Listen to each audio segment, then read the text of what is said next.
yeye wasiyefanya nini? Msiyemjua ninyi. Wakageuza macho wakamwangalia, wakamweka vipimo kwa jamaa. Walitumwa ama si ndivyo? Akasema haiwezekani. Huyu amemwambia na ametembea na vumbi miguu. Haiwezekani kuwa ni huyu. Ama si ndivyo? Hata kama ni wao walikuwa wametuma, ungekataa ama si ndivyo? Na ana miaka mingapi? 27. Karibu 30 anaingiza. Si ndivyo? Ungekubali hata wewe? Wakamwangalia. Ndiye mwana kondoo wa nani? Wa Mungu. Ambaye anakuja kuchinjwa kwenye madhabahu. Kwenye madhabahu. Wana wa Mungu, hebu nakwambia, tabia ya Yesu si ya kujitukuza. Biblia inasema tuwe na tabia ya nani? Yes. Ya kunyamaza tu. Ya kunyamaza. Bwana asifiwe. Lakini unafanya mambo makubwa. Yesu alifanya mambo makubwa. Ndio tunaambiwa tuchukue tabia ya Yesu, si ya kujitukuza. Kusema ni mimi. Mlikuwa mnaniuliza, ni mimi. Ni mimi nimekuja kutoka mbinguni. Unajua kama ni sisi hapa tungepasuka. Amesimama. Anakuja wapi?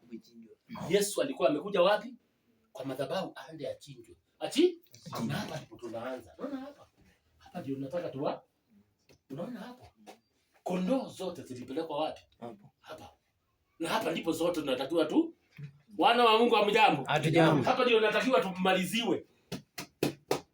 Kanisa ya Sakutieki. Inatakiwa ije wapi? Hapo. Tuanze hapa, waje kusiende kule. Waje tuanze wapi? Hapo. Niwaambie. Hapa inaitwa kwenye madhabahu. Mahali kondoo ziliteketezwa. Soma kitabu cha Waebrania 13 fungu la 10. Soma usikie. Na madhabahu haya yalikuwa nje ya hekalu. Hebu niwaambie, Yesu alikufa nje ya hekalu. Outer court. Hekalu ndio hili. Unaona hekalu mahali limeanza kwenda hivi mpaka wapi? Lakini Yesu alikufa nje ya nini? Nje ya hekalu.